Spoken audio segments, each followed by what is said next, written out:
여러분, 여러분의 아버지는 어떤 분이십니까? 떠올리면 어떤 생각이 드세요? 나를 품어준 따뜻한 분? 아니면 생각하는데 사실 아무 감흥이 없는? 혹은 짜증이 나거나 분노가 일어나는? 아니면 그냥 소파 위에 계속 누워있는 그런 분? 근데 이러나 저러나 한국 사회에서 아버지라는 분들이 갖고 있는 이 위치는 결국은 이제 가장이라는, 뭐 제가 가부장제를 지지하거나 그런 건 아니지만 어쨌든 가장이라는 권위를 담당하면서 동시에 책임을 진다라는 그런 어떤 의식을 가지고 살아가죠. 저희 아버지도 그런 분이셨던 것 같아요. 권위와 책임. 뭐 어렸을 땐 잘 몰랐죠. 다행히 되게 무서웠지만 어렸을 때 저희 아버지는 저랑 장난을 되게 많이 쳤었어요. 그러다 더 이상 장난을 칠 수 없게 된 날이 찾아왔는데, 초등학교 4학년 때였는데 갑자기 방구가 매려워요. 갑자기 방구가 매려워서 아버지가 나한테 자주 하던 장난 치듯이 저도 이제 소파에 누워 계신, 고스란히 누워 계신 아버지께 찾아가서 엉덩이를 뒤로 하고 뿡 하고 꼈죠. 뒤지게 맞았습니다. 4학년 때 뒤지게 맞았어요. 아직도 기억이 나요. 그 이후로는 그분께 장난을 칠 수가 없었어요. 맞아야지 좀 정신을 차린 것 같은데 아무튼 굉장히 권위였죠. 실제 권위적인 분이셨고. 하지만 여전히 우리 가정을 책임진다라는 그런 의식은 가지고 있었거든요. 하지만 중학교를 가고 고등학교를 가면서 그것도 아니다라는 걸 깨닫게 됐습니다. 권위는 있는데 그 정도까지 우리를 책임지지 못하는구나. 못하는 게 너무 많구나. 라는 것을 의식하기 시작을 했죠. 보통 이러면서 사람들이 큰다라고 하잖아요. 그러면서 이제 어른이 돼간다라고 얘기를 하는데, 그런데 웬걸요? 그렇게 벗어나서 나도 어른이 된 줄 알고 이렇게 살았는데, 어느 순간 보니까 나도 아직 잘 모르고, 아직 다 할 수 없는데, 어느덧 누군가에게 나 다 알아. 나 다 할 수 있어. 라는 식의 메시지를 전달해야 된다라는 그 아버지가 되고 보니까 되게 울고 싶어지더라고요. 난 다 할 수 없는, 다 아는 게 아닌데. 진짜로요. 그러면서 아버지라는 내 아버지의 그 미약함에 대해서 다시 한번 마주하게 되었고, 동시에 어떤 생각이 드냐면 이미 내가 어른이 됐고 더 이상 나에게 이래라 저래라 하지 마라는 것을 얘기하는 나조차도 결국은 나를 대신하여 그 권위를 가지고 나를 대신하여 완벽한 책임을 지는 그런 아버지 같은 존재가 필요하구나라는 인식을 가졌던 것 같아요. 근데 여러분, 이게 저만 그렇습니까? 여러분, 우리 모두 그런 의식들을 갖고 계시지 않습니까? 인간이라면 어느 정도 그런 게 있거든요. 자유를 바라지만 뭔가 권위자가 내 대신 책임을 지고 결정을 해줬으면 좋겠는, 사실상 여러분, 우리는 고민 너무 많잖아요. 어떻게 해야 될지 모를 때. 근데 이게 다 인간의 고백이거든요. 근데 사실 인간 사회에서는 그런 사람이 있어 왔었습니다. 나를 대신해서 권위를 가지고 책임지는 사람. 그걸 가리켜서 고대인들은 왕이라고 불렀었고요. 네, 왕이요. 근데 안타깝게도 그 왕들은 책임을 져주는 왕들도 있었지만, 물론 희생도 필요했지만 책임을 져주는 왕들도 종종 있었지만, 대부분의 왕들은 군림했거든요. 책임보다는 군림을 했어요. 거기에 이골이 난 인간들은 결국은 반항하게 되죠. 반역하게 되죠. 그래서 왕을 스스로 끌어내립니다. 한두 대에 처형한, 프랑스 혁명이 그런 대서사의 어떤 엄청난 사건 아닙니까? 그로 인해서 우리에게는 왕이 사라졌습니다. 그리고 역사는 발전하는 것처럼 민주주의가 도래했고, 사람들이 지도자를 뽑습니다. 왕을 뽑지 않고요. 하지만 여러분 어떻습니까? 여러분 뉴스 좀 보시는 분들이라면 조금 의아하실 텐데요. 민주주의가 이렇게까지 꽃을 피웠다라고 하는 지금 어떤 일이 발생되고 있습니까? 민주주의가 가장 오래되었다라는 그 유럽권에서 굉장히 극우적인 독재적 리더들이 세워지기 시작했고요. 민주주의의 보루라고 한, 그래서 민주주의를 지키기 위해서 공산주의랑 끝없이 투쟁하고 전쟁까지 그 피를 흘렸던 미국이라는, 민주주의 최후의 보루는 미국이라는 나라에서 어떤 일이 발생됩니까, 여러분? 국민을 위한 국민의 의안이라는 명연설을 남겼던 링컨의 공화당에서 나온 대통령 후보가 나는 대통령 되면 독재자 될 거다라고, 도란뿌라 그러죠, 우리는. 네, 서스럼없이 그런 얘기를 하고 있습니다. 근데 문제는 그 사람이 될 것 같아요. 사람들이 지지해 준다는 거죠. 민주주의가 이렇게나 발달했는데 왜 사람들은 그런 리더에게 끌리고 그런 사람들을 지지하려고 하는 것일까? 이상하죠? 이상하지 않아요, 여러분. 여러분, 서울의 봄이라는 영화 기억나시죠? 어제도 참 안타깝게도 5.18이었잖아요. 그러니까 자기가 권력을 잡기 위해서 무수히 많은 사람들을 희생시켰던 그 나쁜 놈, 그 나쁜 놈의 이야기를 담고 있는 서울의 봄, 전두광이라고 표현되잖아요. 근데 그 사람 모든 게 다 나쁘거나 다 악하거든요. 근데 저는 그 사람이 이 세상을 바라보는 관점, 사람들에 대한 통찰은 되게 뛰어났다고 생각을 해요. 극 중에 이런 표현이 나옵니다.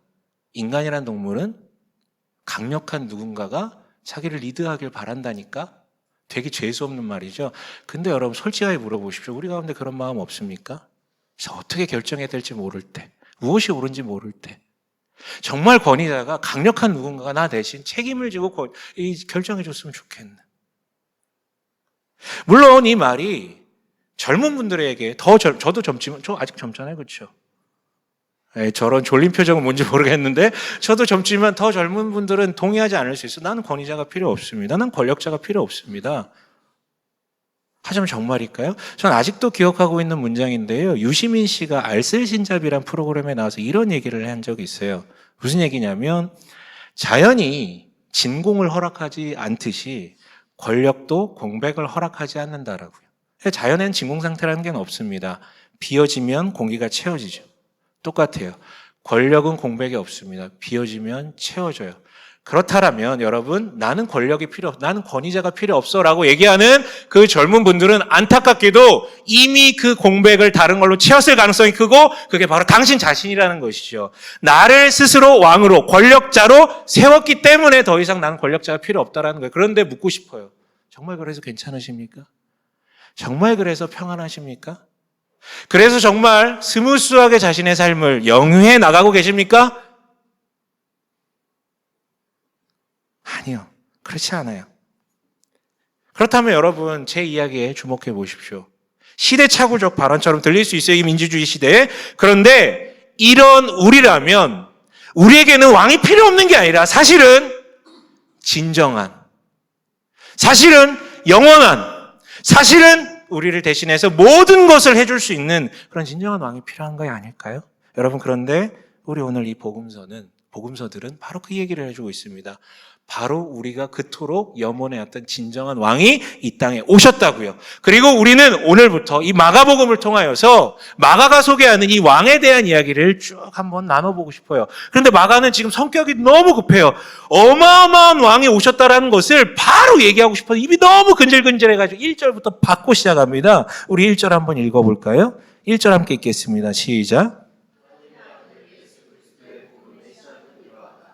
네, 여러분 아무 감흥 없죠? 왜? 그럴 수 있어요. 우리는 잘 모르니까요. 유대인도 아니고 잘 모르기 때문에. 근데 유대인들이 이거 보는 순간 깨달았을 거예요. 이게 무슨 소리인지요. 잘 들어보세요. 여기 이게 엄청난 말인데 여기 복음이라는 단어가 포함되어 있죠. 이거 많이 듣지 않았습니까? 헬라어로 유앙겔리온이라고 얘기를 하는데 이 단어는요. 이게 갑자기 급조된 말이 아니라 당시 사회, 로마 사회에 있었던 말이에요. 주로 이 단어가 언제 쓰이냐면 이런 거예요. 로마 제국이 어마어마한 전쟁을 벌였는데 전투에서 승리하는 거 말고 전쟁 자체에서 최종적으로 승리했을 때 우리가 승리했다라는 그 소식을 본국에 전하는 그걸 가리켜서 이 유앙겔리온 복음이라고 얘기하고요. 두 번째 용례는 이런 거예요. 새로운 왕이 탄생했다라는 거. 로마 제국에 새로운 왕이 탄생했다라는 거. 그게 진짜 아기가 태어난 것일 수도 있겠지만 새로운 왕이 세워졌다라는 그런 이야기일 수 있어요. 그 단어를 지금 쓰고 있거든요. 동시에 여러분 그 당시에는요. 이미 로마 제국의 황제는 신성화 작업을 하고 있었어요. 왜냐하면 최전성기였거든요. 그러니까 로마의 황제는 신이에요. 그러니까 그 황제가 탄생하고 새로 나왔을 때 뭐라고 수식하냐면 신의 아들이 우리에게 도래했도다라는 빵빠레를 울렸던 거지. 근데 지금 마가가 정확하게 무슨 얘기를 하고 있습니까? 하나님의 아들. 예수 그리스도의 복음의 시작이다. 라고요. 즉, 당대 사람들이 로마 황제가 새로 등극했음에 대해서 빵빠레를 울리는 그 문장을 그대로 빌려와서 하나님의 아들 그리스도 예수의 복음 시작이다라고 지금 선언하고 있는 것이죠. 그럼에도 불구하고 의문이 들죠. 왕이라는 단어가 없는데요? 아니요, 있어요. 무슨 단어냐면 바로 그리스도라는 단어. 예수를 수식하고 있는 그리스도라는 단어가 바로 왕이라는 단어예요.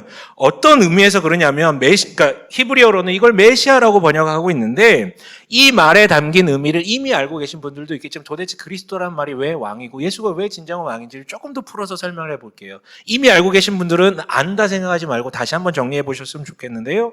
창세기는 분명히 언급하죠. 하나님께서 이 세상을 만드셨고 다스리신다고요. 왕이에요, 왕. 진정한 왕. 그리고 인간은 그 밑에서 그분이 완벽하게 책임져 주시는 가운데 샬롬을 울렸고요. 지난주 말씀드렸잖아요. 엿새 동안 그가 일하셨기 때문에 우리가 안식을 누릴 수 있었다고요. 여러분, 우리에게 왜 왕에 대한, 진정한 왕에 대한 열망이 있냐면 바로 이 문제 때문에 우리 누린 적이 있거든요. 근데 타락으로 해서 다 빠그러졌잖아요. 우리가 왕이 되길 원했어요. 하지만 책임질 수 있나요? 전혀요. 책임을 지지 못하죠. 그래서 어떻게 합니까? 인간 왕들을 막 세우잖아요. 스스로 뭐 높아지려고 왕이 되고, 근데 그 왕이 군림하고 다 빠그라진 거예요. 하나님이 이것을 두고 보지 않으시고 어떻게 하십니까? 이스라엘이라는 나라, 아브라함을 통해서 이스라엘이라는 나라를 세우셔서 전략은 이것이었어요. 이 나라에 왕을 세운다? 아니, 이 나라에는 인간 왕이 없어요. 누가 왕이세요? 하나님이 왕이시고 하나님의 통치 가운데 하나님이 주신 법대로 살면서 복을 누리면서 이 샬롬을 누리면서 이 나라가 잘 되면 주변 나라들의 영향력을 미쳐서 이 온 세상이 하나님의 다스림을 받게끔 하는 전략이셨어요. 그런데 여러분, 슬픈 예감은 틀리지가 않죠. 어떤 일이 발생합니까? 인간들이 요구하기 시작해요. 우리에게 왕을 달라. 인간 왕을 달라. 다른 나라처럼. 여러분, 이 얘기는 뭡니까? 반역이잖아요. 하나님이란 왕이 이미 계신데, 하지만 하나님께서 징치하지 않으십니다. 징벌하지 않으세요. 오케이, 알겠다. 인간왕 주겠다. 주죠. 어떤 일이 발생합니까? 무슨 어떤 일이 발생해? 다른 나라 왕들하고 똑같이 하는 거죠. 군림합니다. 징치하고 군림하고 빼앗아요. 백성들도 영향을 받고, 그래서 그 백성들도 자기보다 낮은 사람들을 다 빼앗습니다. 그래서 하나님께서는 이것을 어떻게 해결하십니까? 선지자들을 보내시죠. 경고를 합니다. 너희들의 길은 지금 굽어 있다고요. 하나님의 왕되심을 받아들이게 너의 길을 피라고 계속해서 경고합니다. 하지만 그들은 듣지 않아요. 왜냐하면 이미 도취됐기 때문에. 자기는 왕이야. 내가 왕이야. 내 거야 다. 안 들어요. 그러자 하나님께서 또 어떻게 하십니까? 포기하지 않으시죠. 선지자들을 통해 예언을 남기십니다. 뭐라고요? 내가 너희에게 메시아를 보내겠다고. 메시아는 번역하면, 저희 직역하면 기름 부은 자라는 뜻이고, 기름 부음 받는 대상은 당시에 선지자 아니면 왕밖에 없었어요. 왕을 진정한 왕을 하나님께서 직접 보내시겠다라는 예언을 남기신 것이었죠. 선지자들 대부분이 그 얘기를 하고 있어요. 구약의 말미에 보면 선지서들 되게 많잖아요. 선지서들 대부분이 그 메시아에 대한 예언을 담고 있거든요. 그런데 오늘 마가는 그 중에서 두 사람, 즉 가장 중요한 선지자라고 꼽히는 이사야의 예언과 가장 마지막에 등장한 선지자 말라기의 예언을 짬뽕해가지고 우리한테 요약해서 얘기해주고 있는 게 바로 2절, 3절이에요. 함께 읽어보겠습니다. 2절, 3절이요. 함께 읽겠습니다. 시작. 예언자 이사야의 글에 기록하기를 보아라 내가 내 심부름꾼을 너보다 앞서 보낸다. 그가 내 길을 닦을 것이다. 광야에서 외치는 이의 소리가 있다. 너희는 주님의 길을 예비하고 그의 길을 곱게 하여라. 한 것과 같이. 한마디로 이 예언의 핵심은 뭡니까? 하나님께서 왕을 보내시겠다라는 거예요. 다만 이 예언에는 또 중요한 이야기가 있죠. 그 왕이 오기 직전에 뭐가 먼저 올 것이다? 심부름꾼이 올 거라고요. 그 심부름꾼이 그리고 어떤 메시지를 펼칠 것이다? 주님의 길을 예비하라. 그리고 그의 길을 곱게 하여라라는 메시지를 전할 것이라고요. 예, 여러분, 이게 지금 마가가 소개하는 시작이거든요. 마가는 분명히 1절에서 언급했어요. 하나님께서 보내시겠다고 약속하신 왕 그리스도께서 이 땅에 오셨다고요. 그게 바로 예수라고요. 그런데 여기서 그치면 안 되지. 이 사람이 진짜 하나님께서 보내시겠다 한 약속하신 왕이라면 뭐가 있어야 돼요? 심부름꾼이 있어야 되잖아요. 그 얘기를 해주는, 그런데 심부름꾼이 왔다라는 것이죠. 그의 이름이 바로 세례자 요한이라는 것입니다. 그리고 이 세례자 요한이 왜 진짜 심부름꾼이 맞는지에 대해서 세 가지 근거를 들으면서 우리한테 설명해 주는 게 바로 4절부터 8절까지의 이야기예요. 여러분, 가장 중요한 증거는 뭡니까? 뭘 얘기해야 돼? 이 사람은 주님의 길을 예배하라, 너희의 길을 곱게 하여라 라고 선언해야 되잖아요. 어떻게 선언했다고 합니까? 마가는 얘기해 주고 있어요. 4절 한번 읽어볼게요. 함께 읽겠습니다. 시작. 세례자 요한이 광야에 나타나서 죄를 용서받게 하는 회개의 세례를 선포하였다. 네, 죄를 용서받게 하는 회개의 세례를 선포하였다. 이게 왜 그 메시지랑 연동이 되는지 한번 살펴볼게요. 실제 그의 메시지는 실제로 사람들의 고든 마음을 굳게 펴는 역할을 감당하게 되는데요. 5절 한번 읽어볼게요. 되게 재밌는 표현들이 등장하는데요. 함께 읽겠습니다. 그래서 온 유대 지방 사람들과 온 예루살렘 주민들이 그에게로 나아가서 자기들의 죄를 고백하며 요단강에서 그에게 세례를 받았다. 그럼 우리는 당장 보면 그 감흥이 안 느껴지는데 이거 되게 재밌는 표현들이에요. 뭐냐면 어떤 사람들이 나왔대요? 마간 일부러 얘기해주고 있거든요. 어떤 사람들? 유대와 온 유대 지방 사람들과 온 예루살렘 주민들이 나왔다라고 되어 있어요. 여러분 이 지도를 보십시오. 이 지도를 봐야 좀 이해가 될 것 같은데요. 기본적으로 이게 지금 갈릴리, 그러니까 그 가나안 땅이라고 보시면 돼요. 예수님 당시 지형도인데 중간에 사마리아라는 표현이 등장하죠. 여기는 유대인들 기준으로 개, 돼지들이 사는 땅, 배교자들의 땅. 여긴 가지도 않는 땅이에요. 자, 거길 기준으로 남쪽에는 유대 사람들이 있었어요. 그 중심지는 성전이 있는 예루살렘이었고요. 여긴 어떤 사람들이 주로 머무냐면 경건한 사람들. 하나님의 법을 쫓고 하나님의 통치를, 하나님의 왕대심을 고백하면서 그래도 율법을 지키면서 잘 살려고 하는 사람들이 유대와 예루살렘에 있는 사람들이에요. 그리고 저 북쪽에는 갈릴리라는 지역이 있죠. 여기는 어떤 사람들이 살까요? 사마리아 북쪽에 있는, 이쪽에 있는 사람들 하층민들. 경제적으로 낙후되고 이방인들하고 막 섞여 있고, 그래서 율법도 제대로 지키지 않고 거친 사람들, 안식일도 제대로 안 지키는 사람들, 이 사람들이 갈릴리 쪽에 살았어요. 그래서요, 그 당대에 어떤 일들이 발생하냐면 남쪽에 있는 이 경건한 유대 지역에 사는 사람들이 저 북쪽에 있는, 사마리아는 아예 가지도 않았고 저긴 개 돼지니까, 그래도 사람들이 사는 갈릴리 지역에 가서 선언했어요. 회개하라고. 회개하라고. 너희가 지금 하나님의 통치를 받고 있지 않다고, 하나님의 왕대심을 고백하지 않고 있다고, 그러니까 니네 삶의 태도가 이런 식이라고, 회개하라고. 그렇게 전했던 게 이 당대 이야기란 말이에요. 그런데 지금 세례 요한의 회개의 메시지 앞에 누가 나타났다라고 얘기하고 있습니까? 여러분 누가 와야 돼요? 기준대로라면 저 북쪽에 있는 사람들이 와야 되는 거잖아요. 근데 누가 왔다는 거예요? 유대와 예루살렘 사람들이 찾아왔다는 거예요. 그 콧대 높은 사람들이, 우리는 하나님의 왕대심을 고백하면서 살고 있다라고 얘기하고 자부하는 이 사람들이 요한에게 찾아와서 회개하고 세례를 받았다라는 거예요. 그러니까 마간이 얘기하는 거죠. 이 정도면 증거가 맞지 않냐. 이 사람의 메시지로 모든 사람이, 당연히 갈릴리 사람들도 왔겠죠. 이 정도면 이 사람이 진짜로 그 구분기를 곧게 펴는 그런 메시지를 전하는 사람 아니냐라고 선언하고 있는 거예요. 두 번째 증거는 6절입니다. 이거 치워주시고 6절 함께 읽어볼까요? 함께 읽겠습니다. 시작. 요한은 낙타 털옷을 입고 허리에 가죽띠를 띠고 메뚜기와 들꿀을 먹고 살았다. 유대인들은요, 실제로 이 메시아를 믿으며 기다려왔어요. 근데 이 사람들도 궁금할 거 아니에요? 그렇다면 그 메시아는 어떻게 올까? 다만, 메시아가 오기 전에 이 심부름꾼, 즉, 앞잡이 같은, 앞잡이 너무 부정적인가? 근데 앞잡이가 더 편한 표현 같은데, 앞잡이라고 할게요. 이거 녹화되나? 그럼 심부름, 오케이. 심부름꾼이 먼저 와야 되면 그 심부름꾼은 어떤 사람일까? 막 추정을 하는 거예요. 사람이 너무 바라니까. 메시아가 오길. 심부름꾼은 어떤 사람일까? 그 사람들이 막 합의를 해서 내놓은 결론은 뭐냐면 유대인들이 가장 사랑하는 예언자이자 선지자인 엘리야. 엘리야의 모습으로 올 것이다. 라고 다 믿고 있었어요. 그런데 바로 세례 요한의 외형이 광야에 외치는 소리와 같은 엘리야처럼 그런 외형으로 지금 나타나가지고 선포하고 있다는 것이죠. 즉 그의 삶의 태도와 방식이 정확하게 심부름과가 비슷하다. 유대인들이라면 이게 뭔 얘기인지 잘 알아들었을 거예요. 마지막 증거는 7절인데 한번 읽어볼까요? 시작. 이렇게 선포하였다. 나보다 더 능력 있는 이가 내 뒤에 오십니다. 나는 몸을 굽혀서 그의 신발끈을 풀 자격조차 없습니다. 예, 여러분 사실 당대 세례 요한은요, 그 메시지가 너무 심오하고 유대와 예루살렘 사람들까지 다 찾아왔다고 보면 이건 뭐 거의 다 세례 요한을 잘 알고 추종한 사람들이 너무 많았다라는 증거거든요. 그래서 당대에 무슨 얘기가 돌았냐면 세례 요한이 메시아일 거야. 저 사람이 메시아일 거야. 이런 얘기가 사람들 입속에서 계속 돌고 있었어요. 근데 세례 요한 본인이 정확하게 얘기하죠. 나는 누구다고요?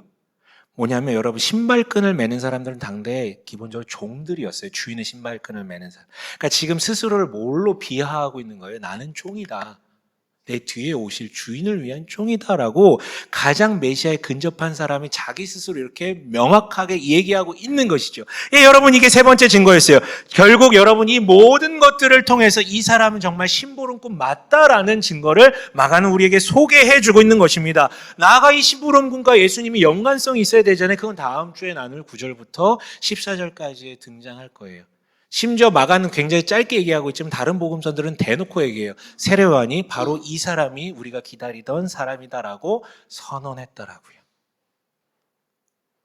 이것들을 통해 마가는 지금 선언하고 있습니다. 요한이 심부름꾼이라는 증거, 예수께서 이런 분이라는 증거들을 토대로 바로 우리가 수천 년 동안 기다렸던 하나님께서 보내시겠다고 한 그 메시아가 우리 가운데 오셨다라는 것을 선언하고 있는 것이죠. 그런데 여러분, 이 감격스러운 소식 앞에 크나큰 문제가 있습니다. 어떤 문제요? 인간의 모순이요. 우리는 왕을 기다려요. 나를 대신해서 권위를 가지고 내 삶을 책임져 줄 그런 왕을 기다리는데 실제로 왕이 등장하면 어떻게 합니까? 뭘 어떻게 인류의 역사는 어땠었습니까? 그 왕을 계속해서 끌어내리죠. 지금도 그러잖아요. 정당한 권위가 부여돼도 끌어내리고 못마땅한 거예요. 굴복하기 싫은 거예요. 여러분, 이런 맥락에서 하나님, 진정한 왕이신, 유일한 왕이신 하나님도 우리가 끌어내렸잖아요. 그게 여러분 우리의 문제. 그러니까 진짜 문제는 왕이 있고 없고가 문제가 아니라 진짜 문제는 뭐냐면 우리의 심장이 반역자의 심장이라는 것이죠. 왕이 있는 꼬라지를 바라볼 수가 없는 반역자의 심장이 우리 가운데 있다라는 거예요.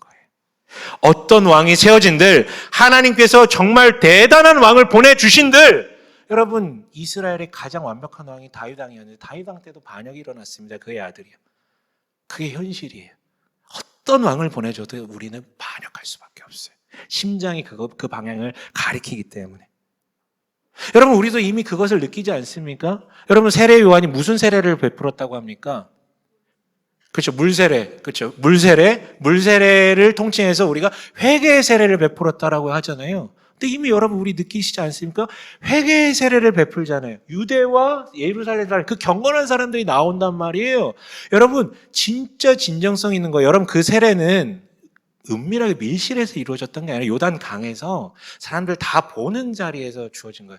여러분 잘 생각해 보십시오. 평소에 랍비다, 목사다 이렇게 불림받던 사람들이 사람들 다 보는 가운데, 갈릴리 사람들도 있는 가운데 그 자리에 나와서 무릎을 꿇고 강에 들어갔다 나오는 이 세례를 받는 거. 그리고 여러분, 세례의 의미는 당대 원래 별로 없었는데 세례는 누구한테 주는 거냐면 이방인들이 자기 죄인됨을 고백하면서 나 하나님의 통치를 받겠습니다라고 고백하는 사람들에게 주는 예식이 바로 물세례였어요. 근데 그 유대와 예루살렘 사람들이 여기 나와서 세례를 공개적으로 받고 있다는 건 어마어마한 진정성을 갖고 나오는 것 아닙니까? 모든 거 다 내려놓고 나오는 거예요. 진짜로 진정성을 가지고 회개하는 거예요. 근데 여러분, 진정성만 있다고 다 됩니까? 그 자리에서 세례 받죠. 근데 뒤돌아서 또 돌아가며 또 하나님의 왕되심을 거부하고 살게 되는 거예요. 그 세례받았던 사람들 중에 나중에 예수를 못 박은 사람도 있을 것입니다. 여러분, 이게 우리의 본질이에요. 그래서 어떤 일이 발생합니까? 진정성도 문제지만 진정성 있게 회개해도 어느덧 시간이 지나면 그 회개조차 습관이 돼버려요. 그냥 습관이 돼버려요. 습관적으로 해버리는 거죠. 회개의 세례에 이어서 이어진 물세례에는 한계가 있다는 거예요. 이 반역자의 심장을 어떻게 해결하지 않는 이상은 방법이 없습니다. 하나님께서 하늘로부터 왕을 100만 명 보내줘도 안 돼요. 그런데 여러분, 이 사태를 책임져 주시기 위해, 우리를 책임져 주시기 위해 이 땅에 오신 이 진정한 하나님 예수께서 이 부분을 해결하셨다라는 것이죠. 어떻게 해요? 여러분, 힌트를 이미 요한이 줬어요. 8절 한번 읽어볼게요. 함께 읽겠습니다. 시작.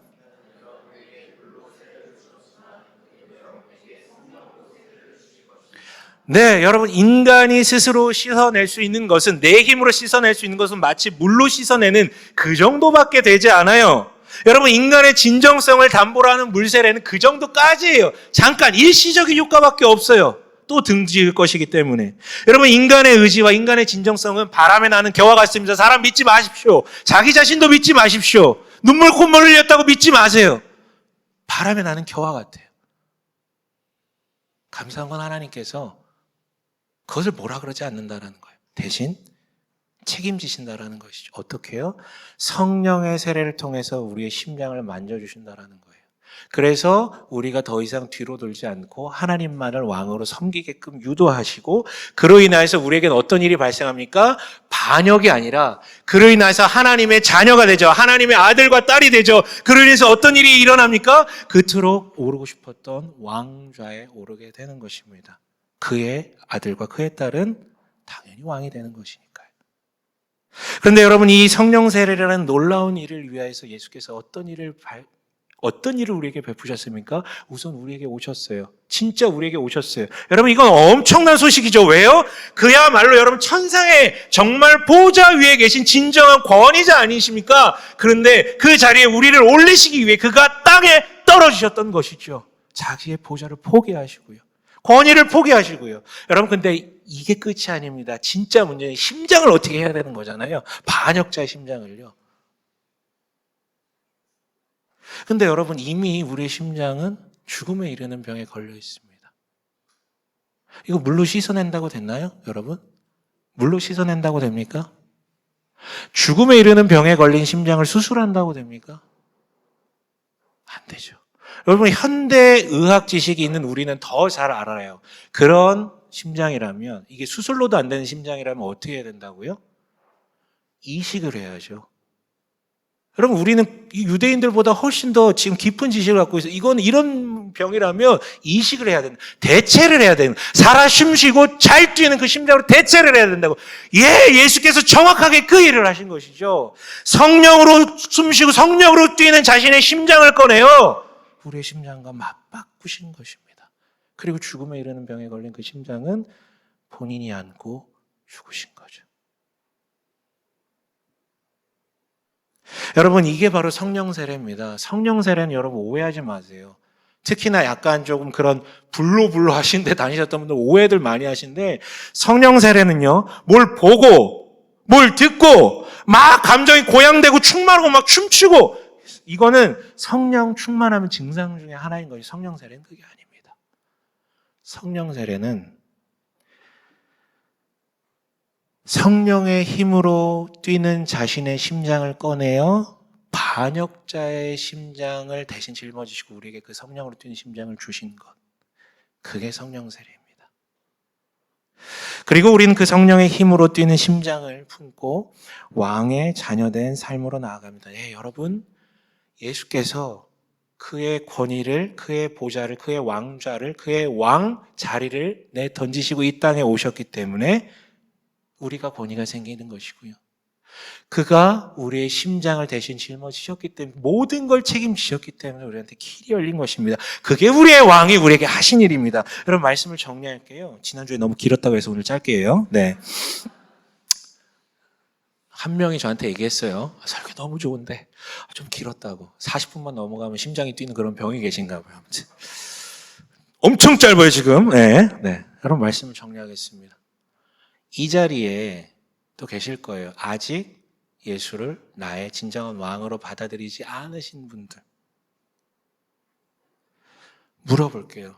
정말 그렇게 살아도 괜찮으신지. 정말 왕이 없어도 내 스스로 모든 것을 결정하고 내가 운전대 잡고 그게 살아서 평안하신지. 일도 괜찮으신지. 계속 그렇게 사십시오. 그러나 이 마음에 이 안타까움이 있고, 맞아, 나에게도 왕이 필요해라는 그 마음이 있다면, 여러분이 마가복음에 얘기하는 마가의 그 왕의 이야기 한번 귀 기울이셔 보셨으면 좋겠어요. 그래서 그런 분이 있다면, 반응하고 싶은 마음이 있다면 집으로 돌아가셔서, 오늘 제가 시작만 얘기했지만 마가복음 전체를 한번 읽어보시고, 덤으로 요한복음도 읽으셨으면 좋겠어요. 그리고 마음이 불타듯이 일어난다면 말씀해 주십시오. 반응하고 회개의 세례와 물 세례로 나아갈 때 당신에게 성령께서 임하셔서 성령 세례로 나아갈 것입니다. 그렇다면 당신의 삶이 달라질 것입니다. 그리고 이 자리에 훨씬 더 많으신, 이미 예수를 나의 왕으로 받아들이시고 하나님만이 나의 왕이시다라는 걸 고백하신 분들, 여러분께서는 그 복음으로 인하여서 자신의 삶에 어떤 변화가 일어났음에 대해서 아마 마주하신 기억들이 있으실 것입니다. 근데 묻고 싶어요. 그게 계속 지속되고 계십니까? 계속 지속되고 계십니까? 그 변화가 지속되고 계세요? 계속 성장하고 계세요? 여러분, 일례로 이것만 말씀드릴게요. 변화는 사람마다 좀 달라요. 자신의 욕망과 마주하는 것이기 때문에. 근데 공통적으로 변화가 일어나는 부분이 있는데요. 뭐냐면 하나는 감사입니다. 여러분, 감사하고 계십니까? 엿새 동안 나를 대신하여 나의 삶과 이 세상을 통치하신 하나님의 다스리심을 믿기 때문에 다가오는 감사가 있으세요? 내 눈에 보이는 조건과 환경이 되니 많이 이거 가지고 말고 나를 근원적으로 책임지신 하나님의 일하심 때문에 일어나는 그 감사가 있으십니까?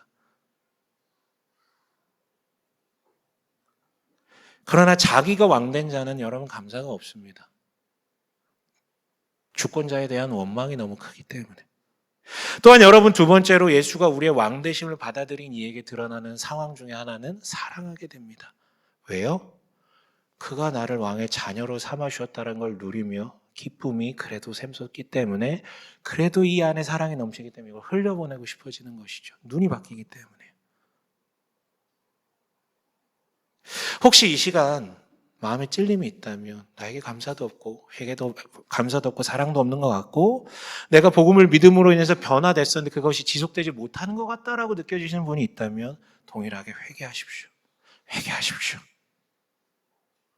다만 안타깝게도 아까도 얘기했지만 우리의 신앙 연수가 길어지면 길어질수록 어떤 현상이 발생되냐면 회개가 습관이 돼요. 옛날에는 콧물 흘리면서 회개했던 기억이 있는데 눈물도 나지 않습니다. 눈물이 절대적인 회개의 지표는 아니지만 더 이상 하나님 앞에 죄송스러워서 울어본 기억이 너무 옛날이에요. 그리고 여러분 아까 요한의 세례 말씀드렸죠?